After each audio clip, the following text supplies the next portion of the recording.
ए study point के YouTube channel पर आप सभी मित्रों का स्वागत है।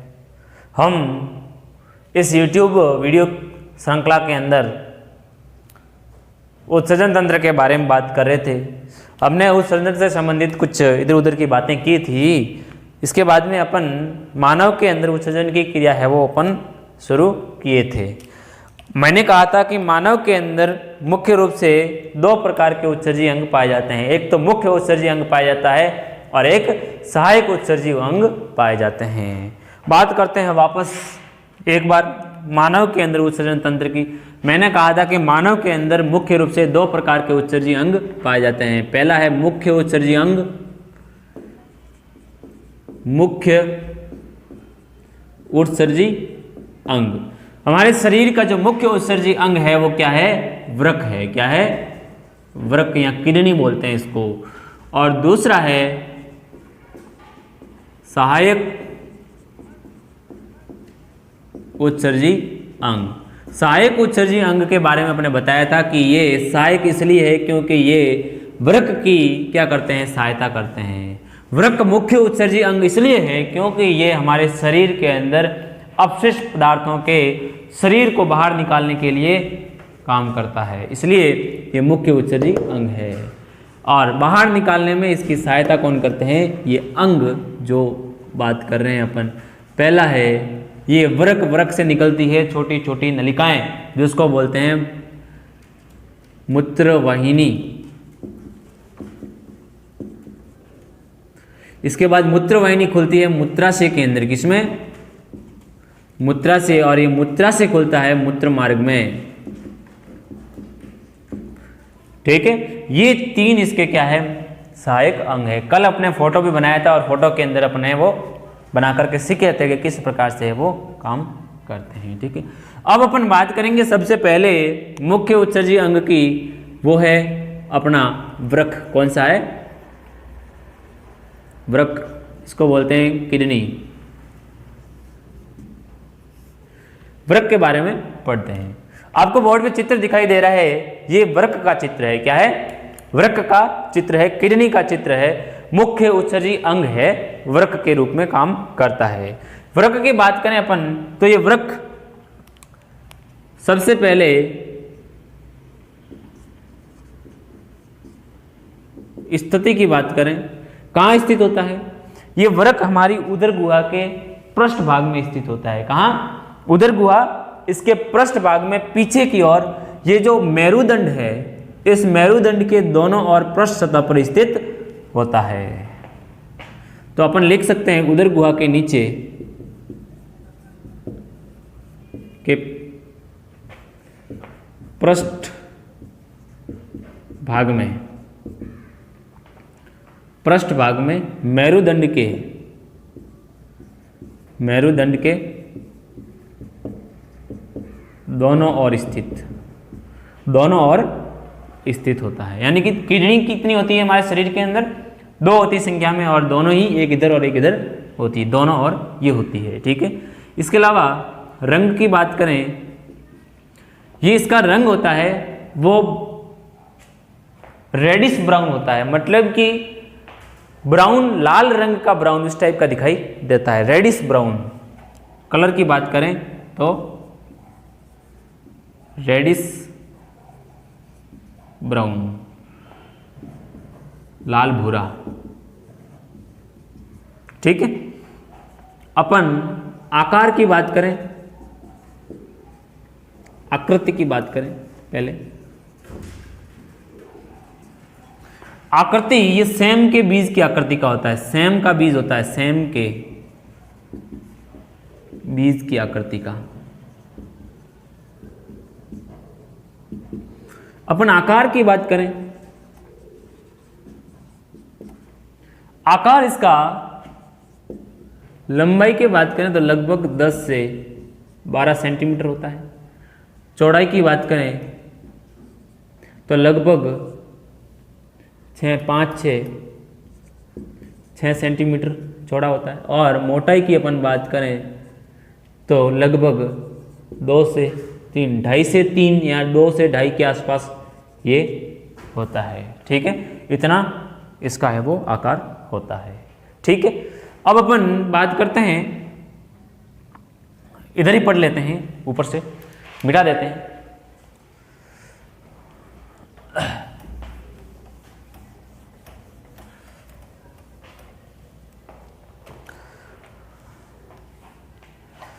इसकी जो नेचर होती है, प्रकृति होती है,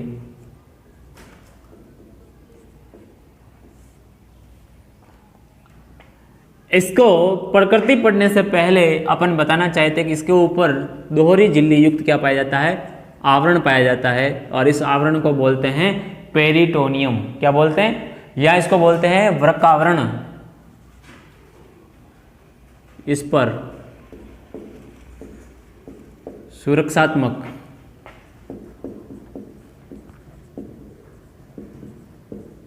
आवरण और दोहरी झिल्ली युक्त कैसा होता है, दोहरी झिल्ली युक्त,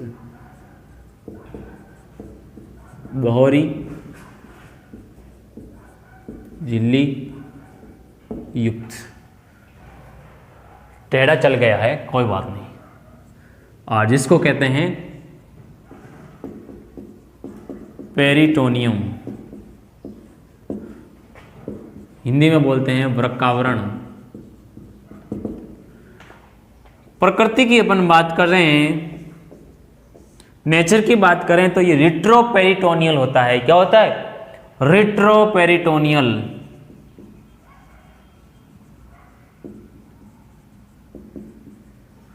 रिट्रोपेरिटोनियल का यहां पर मतलब है कि ये जब देहगुहा के अंदर लगा हुआ होता है, पीछे की तरफ पृष्ठ सतह पर लगा हुआ होता है, तो इस प्रकार से लगा हुआ होता है, किसके पृष्ठ वाले भाग पर, अधर वाले भाग पर दोहरी झिल्ली युक्त आवरण पेरिटोनियम पाया जाता है। लेकिन पृष्ठ सतह पर एक क्या हो जाता है, शरीर देह भित्ति के साथ में लग जाता है, इसलिए इसके आगे वाले भाग में केवल क्या रहता है, आवरण पाया जाता है। यानी कि अधर सतह पेरिटोनियम से आवृत, परंतु पृष्ठ सतह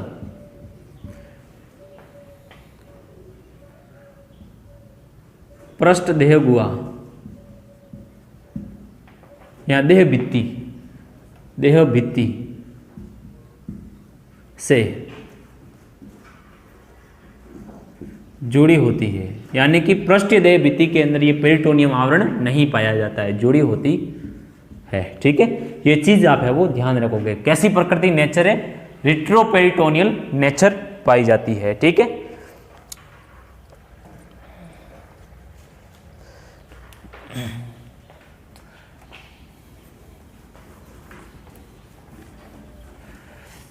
साथ साथ में आप है वो कॉपी करते रहिए।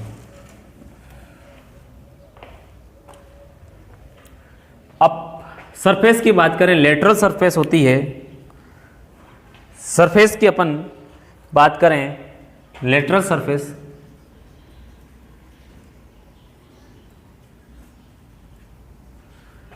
तो कॉन्वेक्स होती है। क्या होती, और मिडल सरफेस, मिडल सरफेस होती है,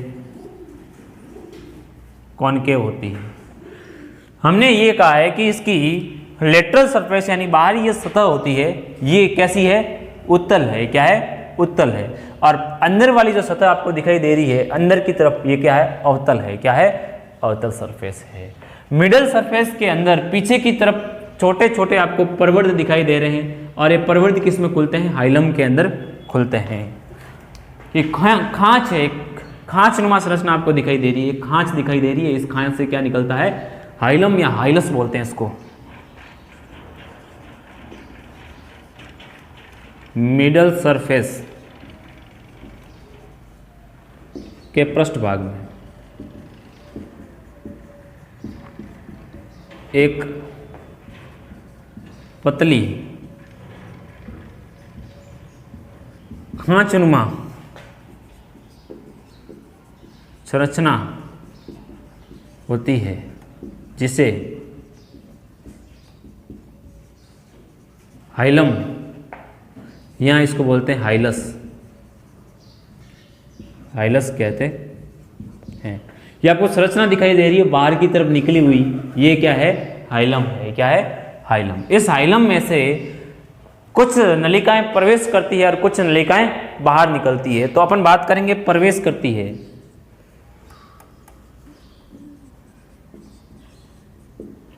प्रवेश करने वाली नलिकाएं कौन कौन सी है? एक तो इसके अंदर शुद्ध रक्त लेकर के जाने वाली धमनी, जिसको बोलते हैं रीनल आर्टरी, ये आर्टरी इसके अंदर प्रवेश करती है, धमनी इसके अंदर प्रवेश करती है, रीनल आर्टरी।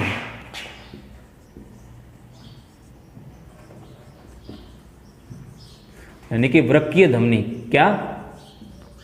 वृक्कीय धमनी। इसके अलावा इसके अंदर एक और प्रवेश करती है, तंत्रिका की एक रज्जु प्रवेश करती है। लिख दो हिंदी में, तंत्रिका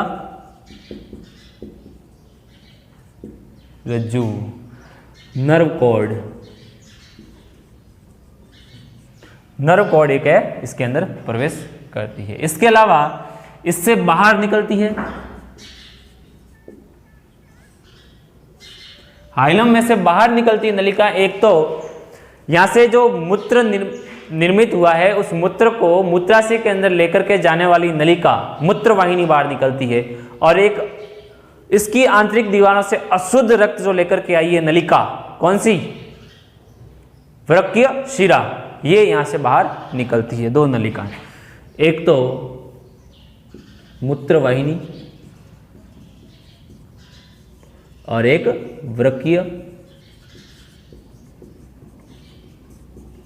शिरा यहां से बाहर निकलती है। इन चीजों का आप है वो ध्यान ध्यान देना है निकलने वाली और प्रवेश करने वाली नलिकाओं के बारे में। ठीक है, तो ये इसका भाग आपको दिखाई दे रहा है, ये क्या कहलाता है? हाइलम कहलाता है।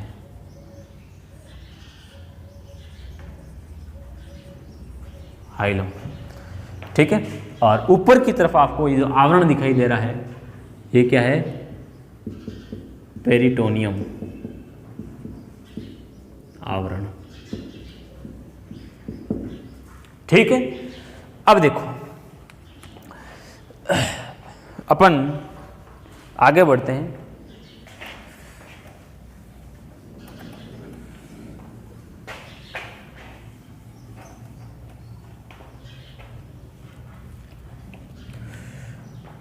अब आप संरचना देखोगे इसकी, तो अंदर की तरफ आपको जो भाग दिखाई दे रहा है, इसकी आंतरिक संरचना आप देखेंगे तो इसके दो भाग होते हैं आंतरिक संरचना के।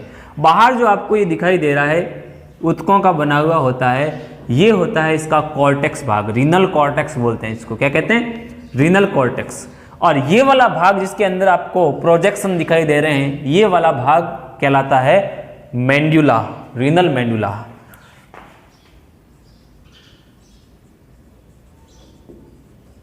वृक्क की आंतरिक संरचना में, आंतरिक संरचना में दो भाग होते हैं। पहला है रीनल कॉर्टेक्स और दूसरा है रीनल मेंड्यूला।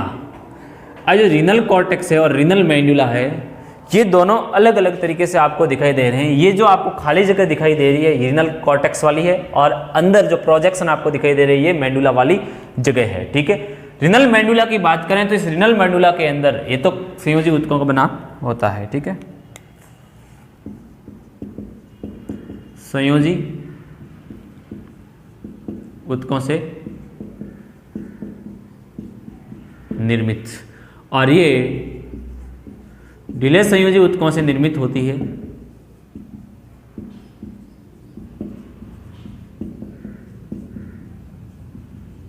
ढीले संयोजी ऊतकों से निर्मित होती है। इसकी बात करें रीनल मेंडुला की, तो रीनल मेंडुला के अंदर आपको जो प्रवर्ध दिखाई देते हैं, ये प्रवर्ध कहलाते हैं कैलिक्स। क्या कहलाते हैं? कैलिक्स, जिसको बोलते हैं renal calyx. Renal calyx.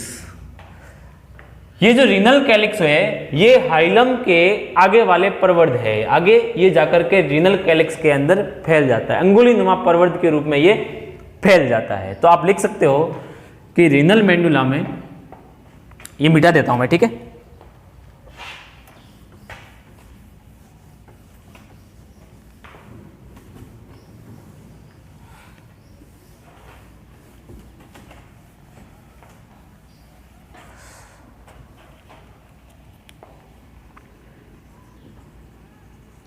Renal medulla में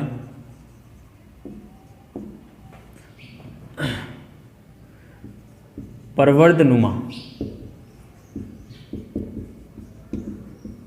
संरचनाएं खुलती है, संरचनाएं बनती है,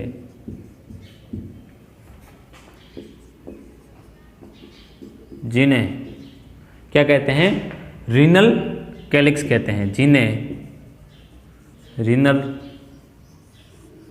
कैलिक्स कहते हैं। इस रीनल कैलिक्स के ऊपर आपको लाल रंग के छोटे छोटे आपको पिरामिड जैसे, त्रिभुज जैसी संरचनाएं दिखाई दे रही, त्रिभुजाकार संरचना दिखाई दे रही है, ये कहलाते हैं रीनल पिरामिड कहलाते हैं, रीनल पिरामिड।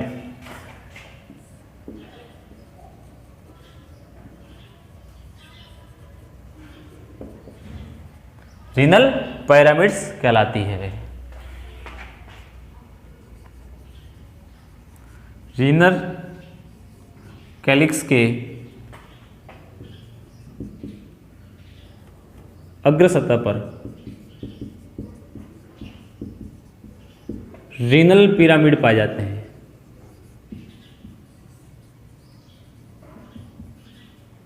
पिरामिड्स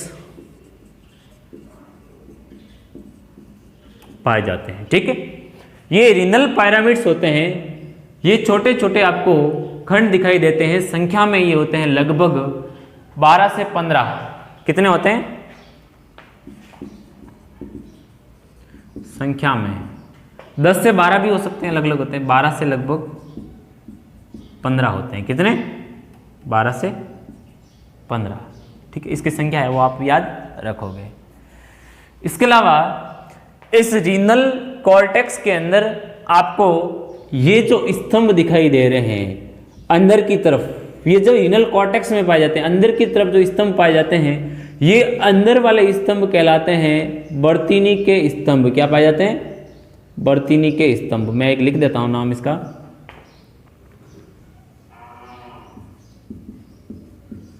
बर्तीनी के वृक्कीय स्तंभ, यहां स्तंभ लिख दो, बर्तीनी के स्तंभ। ये बर्तीनी के स्तंभ कहलाते हैं जो रीनल कॉर्टेक्स वाले भाग के अंदर पाए जाते हैं, ठीक है।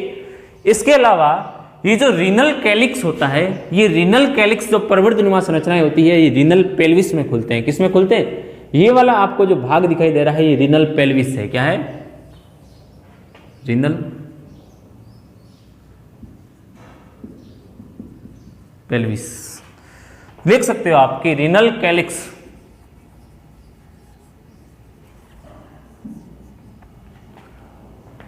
के प्रवर्ध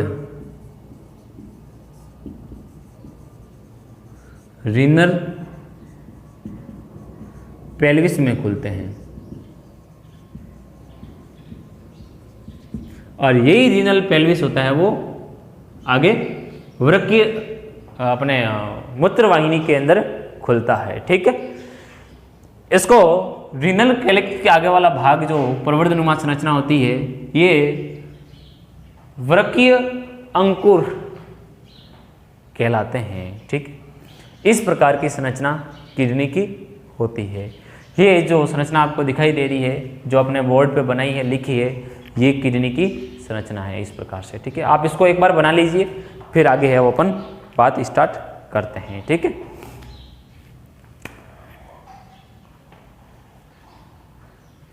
बना लीजिए इसको।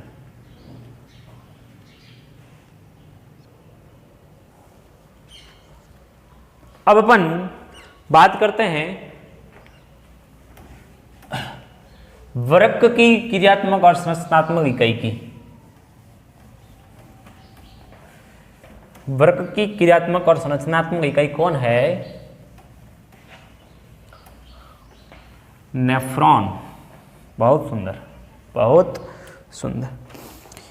ये जो आपको वृक्कीय पिरामिड दिखाई दे रहे हैं, रीनल पिरामिड्स दिखाई दे रहे हैं, इसके अंदर लाखों की संख्या के अंदर छोटे छोटे इस प्रकार की नलिकाकार संरचनाएं आपको दिखाई दे रही है। ये नलिकाकार संरचनाएं होती है, ये इसका आधा भाग कॉर्टेक्स वाले भाग के अंदर होता है और इसका आधा भाग मेंडुला वाले भाग के अंदर होता है। अलग अलग संरचना इसकी होती है। ठीक है, अभी अपन पढ़ेंगे।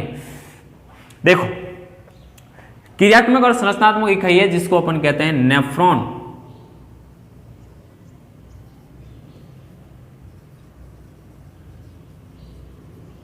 नेफ्रॉन कहते हैं। ठीक है, अब अपन पढ़ते हैं नेफ्रॉन के बारे में।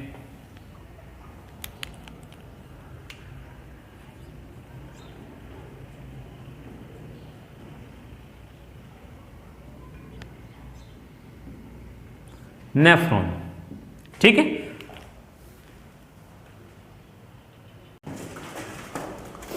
नेफ्रॉन होते हैं, ये किडनी की क्रियात्मक और क्या होते हैं, संरचनात्मक इकाई होते हैं। वृक्क की क्रियात्मक व संरचनात्मक इकाई है। ये नलिकाकार, ये पतले नलिकाकार, पतली नलिकाकार, इसलिए को पतली नलिकाकार संरचनाएं हैं। अपन एक किडनी की बात करें तो ये एक किडनी के अंदर लगभग 10 से 12 लाख के आसपास है वो पाई जाती है। 10 लाख मतलब 1 मिलियन। कितनी? 1 मिलियन। सामान्यतः एक वृक्क में 10 से 12 लाख नेफ्रॉन्स पाए जाते हैं। और नेफ्रॉन्स का जो मुख्य कार्य होता है वो क्या होता है? मुख्य कार्य मूत्र निर्माण करना। मूत्र निर्माण, नेफ्रॉन्स का जो मुख्य कार्य होता है मूत्र का निर्माण करना होता है। अब अपन नेफ्रॉन की संरचना की बात करें तो इसकी संरचना के अंदर मुख्य रूप से आपको संरचना की बात करें तो संरचना के अंदर मुख्य रूप से आपको 2 भाग दिखाई देते हैं। एक तो ऊपर वाला भाग जो दिखाई देता है वो है इसका मेलपिगी काय। कौन सा? मेल। संरचना में 2 भाग है। पहला, अभी फोटो बनाएंगे, फोटो बना करके अभी बताएंगे किस प्रकार से होता है मेलपिगी काय। और दूसरा इसका भाग है नलिकाएं। क्या है? नलिकाएं। नलिकाओं की बात करें तो मुख्य रूप से 4 नलिकाएं होती है। पहली है पीसीटी, समीपस्थ संवलित नलिका। दूसरी है loop of Henle, Henle loop. तीसरी है डीसीटी, दूरस्थ संवलित नलिका, डीसीटी। और चौथी है सीटी या संग्राही नलिका, संग्रहण नलिका।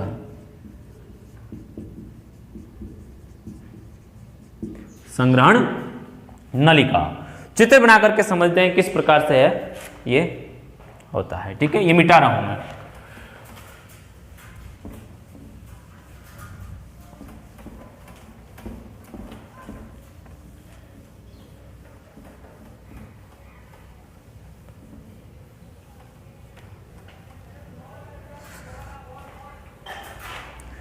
देखिए,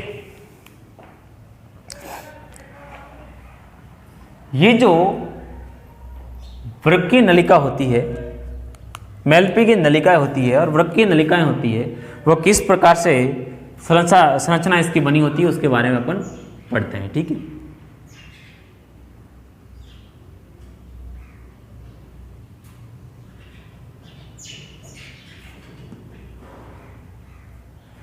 मुझे थोड़ा स्पेस चाहिए बनाने के लिए, इसलिए मैं इसको यहाँ से थोड़ा साफ कर रहा हूँ, क्लियर कर रहा हूँ, ठीक है। ये पॉइंट आपने लिख दिए हो तो मैं इसको क्लियर कर रहा हूँ, यहाँ से थोड़ा स्पेस चाहिए, यहाँ तक, ठीक है, ओके, थैंक यू। देखिए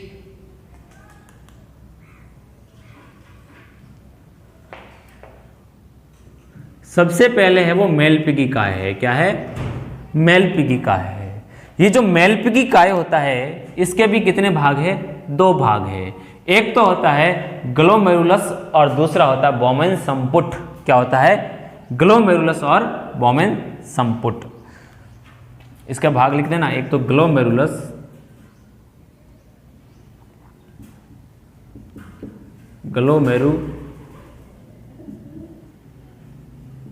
प्लस और दूसरा है बोमेन संपुट, ठीक है। 2 भाग है, इसका सही कर देना इसको, ठीक है।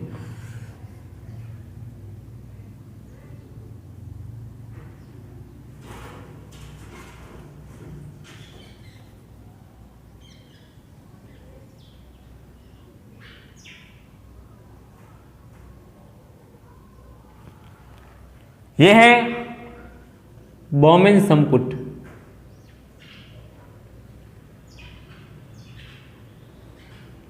ये है ग्लोमेरुलस,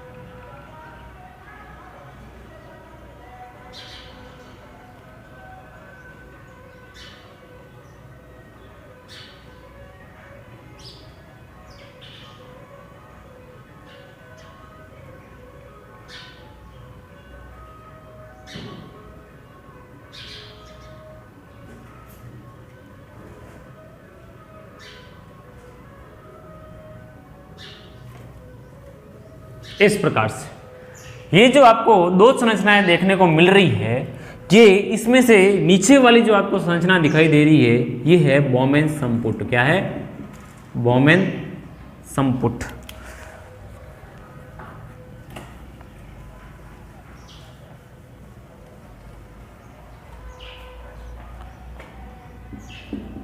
बोमेन कैप्सूल। ये जो आपको ऊपर वाली संरचना दिखाई दे रही है, ये ऊपर वाली संरचना जो पूरी एक जाल सदृश संरचना दिखाई देती है, इसको ग्लोमेरुलस कहते हैं या रक्त केशिकीय जाल कहते हैं, ठीक है। ग्लोमेरुलस, और यही दोनों बोमेन संपुट और ग्लोमेरुलस ही क्या करते हैं, मेलपिगी काय का निर्माण करते हैं। ये दोनों ही मेलपिगी काय का निर्माण करते हैं। अब देखो ये जो ग्लोमेरुलस है, ये ग्लोमेरुलस मतलब रक्त केशिकीय जाल है, और रक्त केशिकीय जाल में आपको 2 नलिकाएं दिखाई दे रही है। एक तो जो प्रवेश कर रही है वो दिखाई दे रही है, और उधर बाहर जो जा रही है वो दिखाई दे रही है। दोनों ही धमनिकाएं हैं। क्या है, एक तो ग्लोमेरुलस के अंदर रक्त को लेकर आने का कार्य करती है, और एक लेकर जाने का कार्य करती है। जो लेकर के आने का कार्य करती है ये कहलाती है अभिवाही धमनिका। अभिवाही धमनिका, और लेकर के जाती है वो कहलाती है अपवाही धमनिका।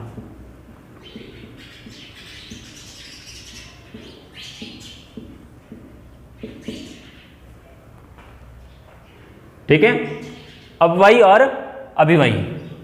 अब ये तो पहला भाग हुआ पूरा संरचना का। दूसरा है नलिकाकार भाग।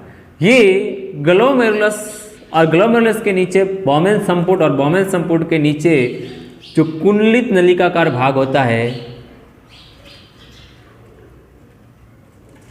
ये कहलाता है, ज़्यादा कुंडलित हो गया,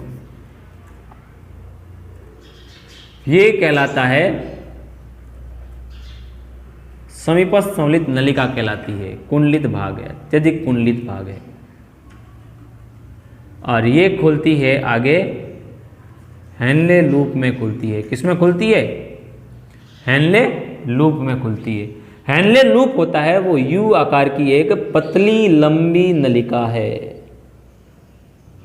क्या है? यू आकार की एक पतली लंबी नलिका है इस प्रकार की, और ये पतली और लंबी नलिका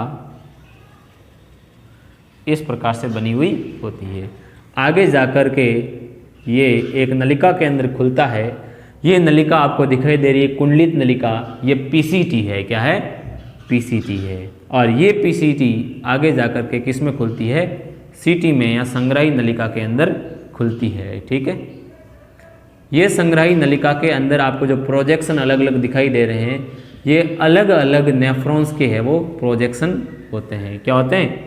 अलग अलग नेफ्रॉन्स के प्रोजेक्शन होते हैं। यानी कि इस एक संग्राही नलिका के अंदर बहुत सारी है वो क्या खुलती है? अलग अलग प्रकार की नलिकाएं, अलग अलग प्रकार के नेफ्रॉन्स है वो इसके अंदर खुलती है। ठीक है, इस प्रकार की संरचना। नाम लिख देते हैं, इसको मैं मिटा रहा हूं। ठीक है, इसको एक बार मैं मिटा रहा हूं।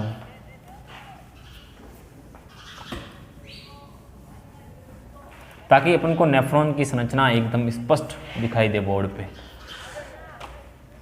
ये क्या है? पीसीटी, समीपस्थ संवलित नलिका। ये हेनले लूप, हेनले लूप की आपको दो भुजाएं दिखाई दे रही है, एक तो नीचे आती हुई भुजा और एक ऊपर जाती हुई भुजा। नीचे आने वाली भुजा को बोलते हैं अवरोही भुजा।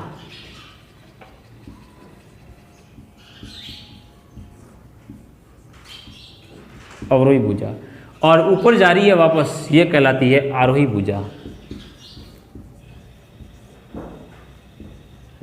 और ये दोनों भुजाएं किसकी है? हेनले लूप की। किसकी? हेनले लूप की भुजा है। ये आपको कुंडलित नलिका वापस इधर दिखाई दे रही है, ये क्या है? डीसीटी है। क्या है? दूरस्थ कुंडलित नलिका है। और ये जो आपको दिखाई दे रही है नलिका, ये क्या है? सीटी है, संग्राही नलिका है। अब मुझे एक चीज आपको यह बतानी है कि इस जो आपको संरचना दिखाई दे रही है, हमने कहा था कि इसका जो आधा भाग नेफ्रॉन्स का होता है वो कॉर्टेक्स में होता है और आधा भाग किस में होता है? मेंडुला वाले भाग के अंदर होता है। तो आपको यहां पर लिख देना चाहिए कि जो कॉर्टेक्स में जो भाग होता है, कॉर्टेक्स वाला भाग, ऊपर वाला जो आपको भाग दिखाई दे रहा है, ये वाला भाग किसके अंदर होता है? कॉर्टेक्स के अंदर होता है। तो अपन कह सकते हैं एक तो ग्लोमेरुलस और बोमेन संपुट।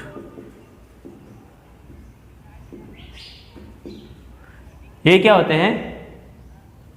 इसके अलावा ऊपर वाला भाग ये इतना पीसीटी और डीसीटी।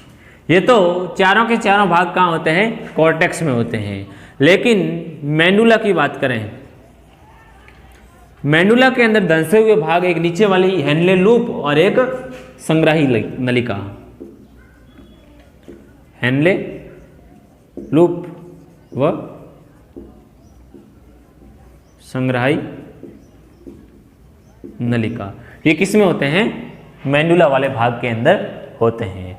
इनको आप देखोगे तो ये आधे मेंडुला के अंदर धंसे हुए होते हैं और आधे कॉर्टेक्स के अंदर धंसे हुए होते हैं। तो इन चीजों का आप है वो ध्यान रखोगे, ये वाली चीज, ये वाली आप है वो एक बार लिख दीजिए। ठीक है, अब अपन एक और चीज बताना चाहते हैं।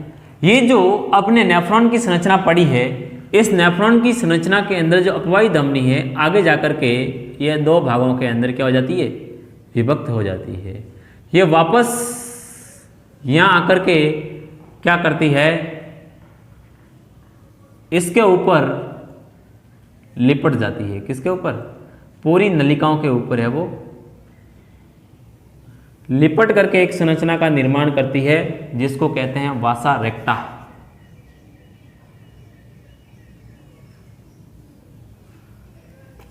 इस प्रकार की संरचना का निर्माण करती है, जिसको क्या कहते हैं, वासा रेक्टा कहा जाता है। ठीक है,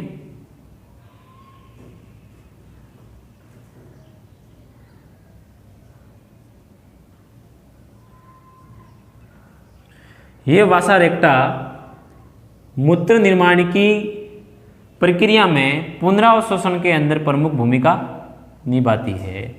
पुनरावशोषण की मूत्र निर्माण की प्रक्रिया के अंदर एक घटना आती है पुनरावशोषण, और पुनरावशोषण में ये मुख्य क्रियाकारी भूमिका निभाती है। कौन? वासा रेक्टा की बात कर रहे हैं।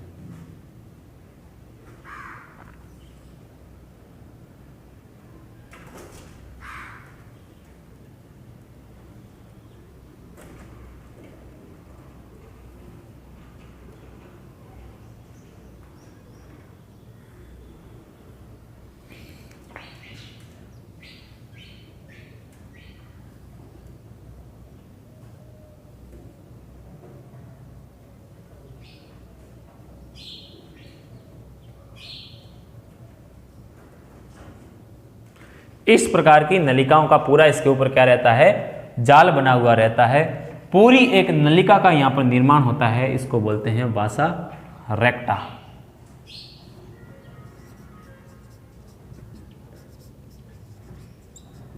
वासा रेक्टा।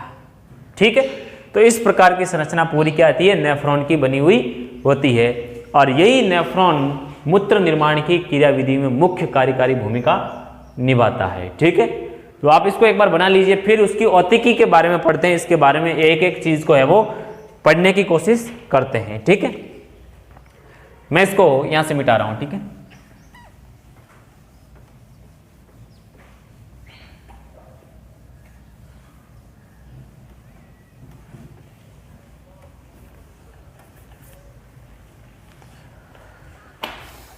देखिए सबसे पहले अपन पढ़ते हैं ग्लोमेरुलस के बारे में। संरचना के अंदर सबसे पहले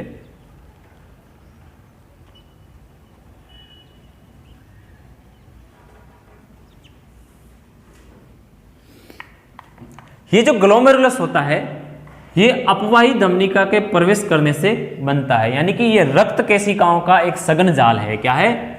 रक्त केशिकाओं का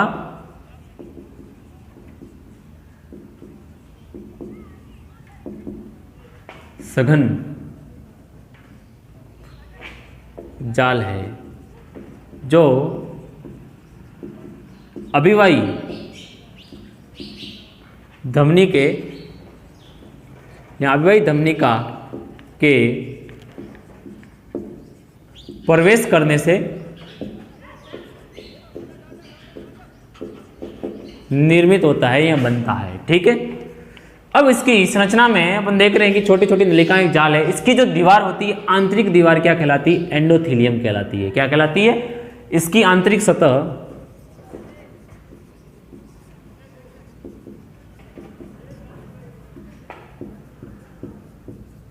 क्या कहलाती है? एंडोथीलियम।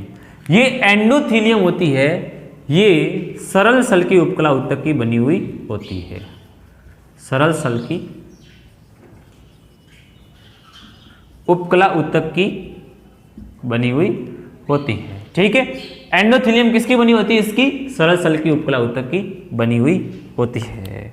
ये जो ग्लोमेरुलस होता है, ग्लोमेरुलस परानिस्यंदन के अंदर मुख्य भूमिका निभाता है। मूत्र निर्माण की जो क्रियाविधि के अंदर अपन बात करेंगे, मूत्र निर्माण की क्रियाविधि के मुख्य रूप से कितने चरण है?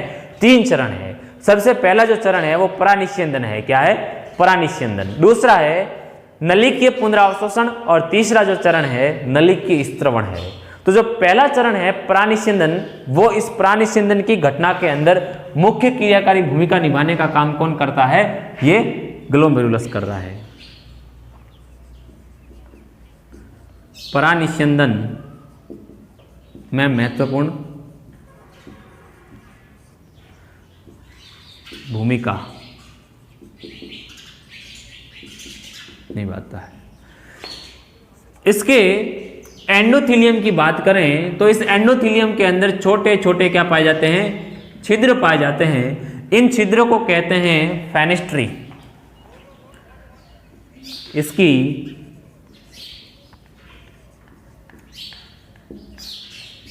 एंडोथीलियम में छोटे छोटे छिद्र, और इन छिद्र को क्या कहते हैं? फेनेस्ट्री। छिद्र पाए जाते हैं जिन्हें फेनेस्ट्री कहते हैं। ये छिद्र है वो फेनेस्ट्री है। क्या है? फेनेस्ट्री है। इन छिद्र को आप है वो ध्यान रखोगे, ठीक है? अच्छा, ठीक है। इसके बाद अपन पढ़ते हैं बोमेन संपुट के बारे में। ये अब डायग्राम में मिटा रहा हूं, ठीक है? ये डायग्राम में मिटा रहा हूं।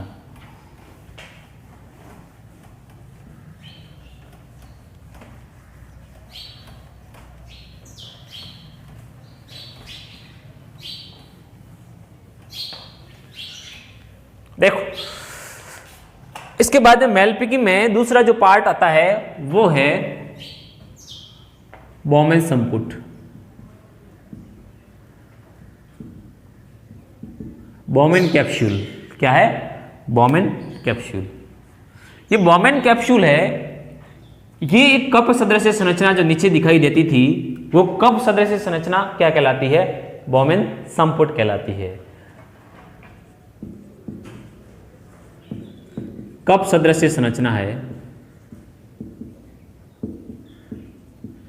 और इसी कप सदृश संरचना के अंदर ही ग्लोमेरुलस धंसा हुआ रहता है, ठीक है?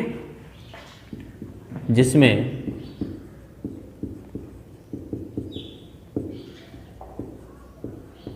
ग्लोमेरुलस धंसा रहता है, ठीक है? ग्लोमेरुलस इसके अंदर ही धंसा हुआ रहता है।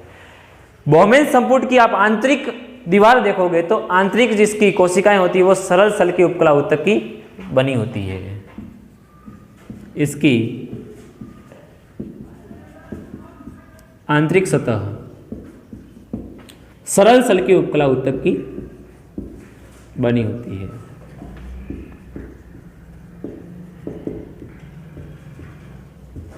ऊतक की बनी होती है जो जो सतह होती है, जो सरल सल की उपकला ऊतक की बनी होती है, वो कहलाती है एपिथेलियम। क्या कहलाती है? एपिथेलियम। एपिथेलियम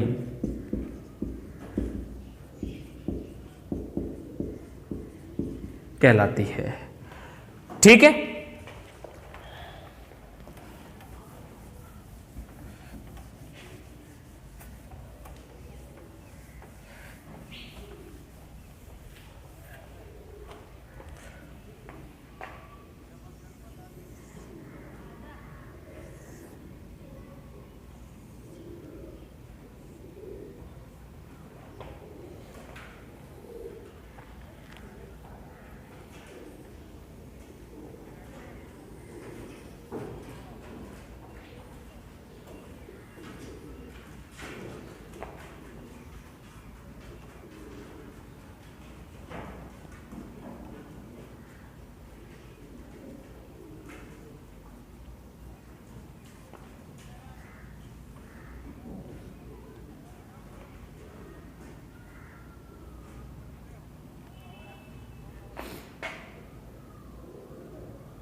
हाँ, ये जो आपको अंदर की तरफ दिखाई दे रहा है, मैंने क्या कहा?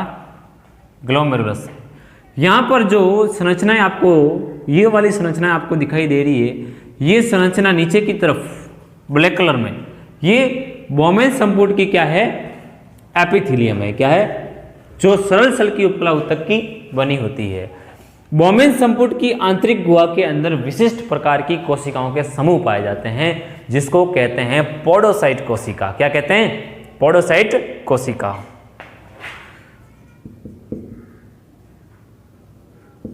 बोमेन संपुट की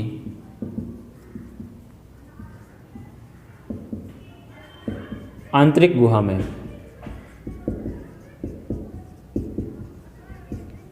विशिष्ट प्रकार की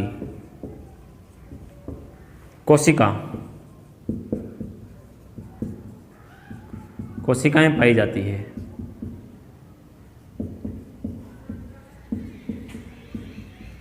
जिन्हें पोडोसाइट कोशिका, ध्यान रखोगे ये इंपॉर्टेंट, पोडोसाइट कोशिका कहते हैं। इस पोडोसाइट कोशिका के अंदर एक परवर्धनुमा संरचनाएं निकली हुई रहती है। पोडोसाइट कोशिका के अंदर वो परवर्ध पेडिकल कहलाते हैं। क्या कहलाते हैं? पेडिकल। पोडोसाइट से परवर्धनुमा संरचनाएं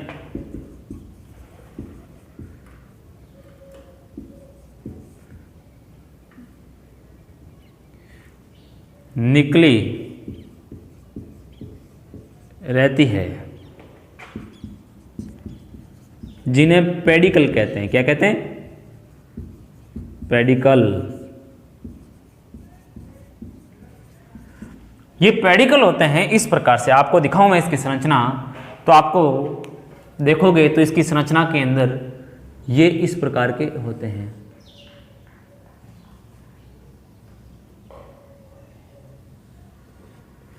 इस प्रकार से जो आपको नीचे जो प्रवर्ध दिखाई दे रहे हैं, सूक्ष्म प्रवर्ध दिखाई दे रहे हैं, ये पेडिकल कहलाते हैं। क्या कहलाते हैं? पेडिकल। और ये जो पेडिकल होते हैं, इस पेडिकल के ऊपर छोटे छोटे क्या पाए जाते हैं? छिद्र पाए जाते हैं। क्या पाए जाते हैं? छिद्र पाए जाते हैं। और यही छिद्र होते हैं, क्या करते हैं? छिद्र पाए जाते हैं। और ये छिद्र क्या कहलाते हैं? स्लिट पोर कहलाते हैं। क्या कहलाते हैं? स्लिट पोर कहलाते हैं। मैं यहां पे लिख रहा हूं, ये ऊपर वाला पॉइंट मैं मिटा रहा हूं, ठीक है? ये मिटा रहा हूं मैं।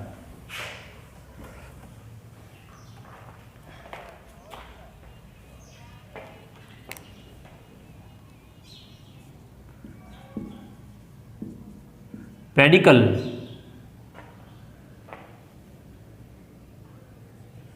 के ऊपर छोटे छोटे सूक्ष्म छिद्र पाए जाते हैं, यानी कि छोटे छोटे सूक्ष्म छिद्र पाए जाते हैं,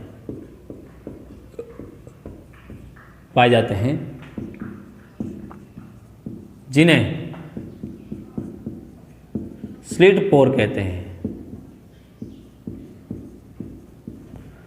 ये परानिस्यंदन की जब प्रक्रिया होती है तो ये रक्त को छानने का कार्य करते हैं, ठीक है?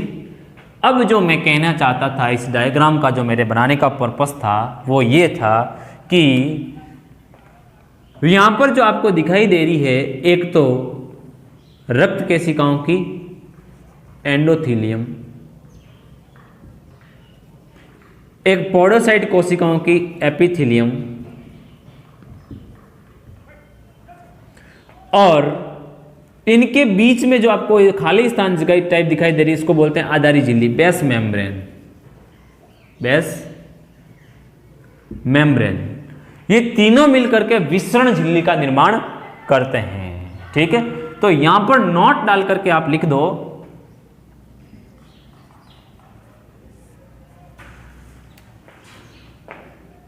एक बार और वहां बताऊंगा मैं, परानिस्यंदन की घटना बताऊंगा, वहां पर एक बार और मैं इस चीज़ को बताऊंगा, ठीक है, क्योंकि अपन आंतरिक संरचना पढ़ रहे हैं इसलिए यहाँ पर इसको बताना भी जरूरी है। मैंने कहा कि आप लिख सकते हो कि ग्लोमेरुलस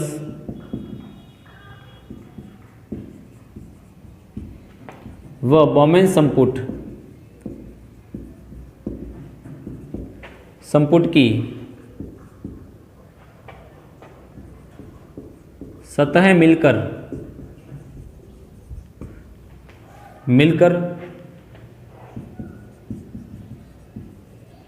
निस्यंदन झिल्ली का निर्माण करते हैं। क्या करते हैं?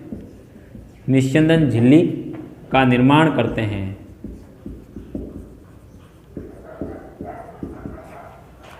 ये निस्यंदन झिल्ली 3 प्रकार की सतहें मिलकर करती है।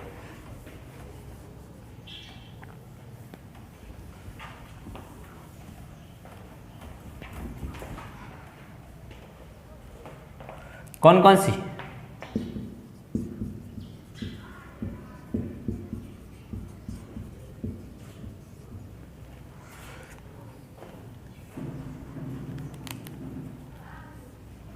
एक तो मैंने कहा कि रक्त केशिकाओं की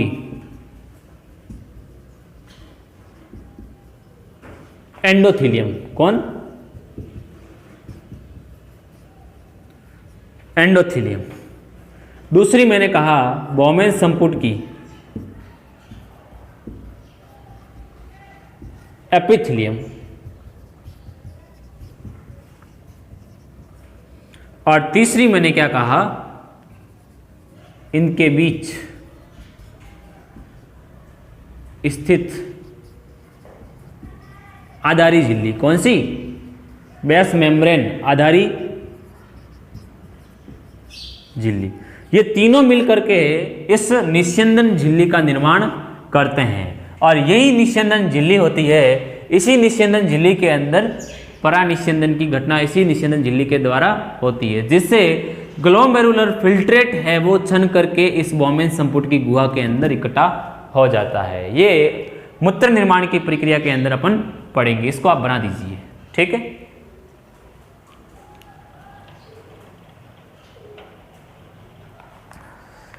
क्लास काफी लंबी हो चुकी है, इसलिए ये जो वृक्क की संरचना है नेफ्रॉन की संरचना अपन कल इसको पूरा करेंगे। अभी ग्लोमेरुलस की संरचना हुई है, ग्लोमेरुलस और मेलपीगी काय की। आगे वाले डीसीटी, हेनले लूप और पीसीटी की संरचना के बारे में अपन कल पढ़ेंगे, इसकी औतिकी के बारे में पढ़ेंगे, ठीक है। आप लगातार ए स्टडी पॉइंट के साथ में बने रहिए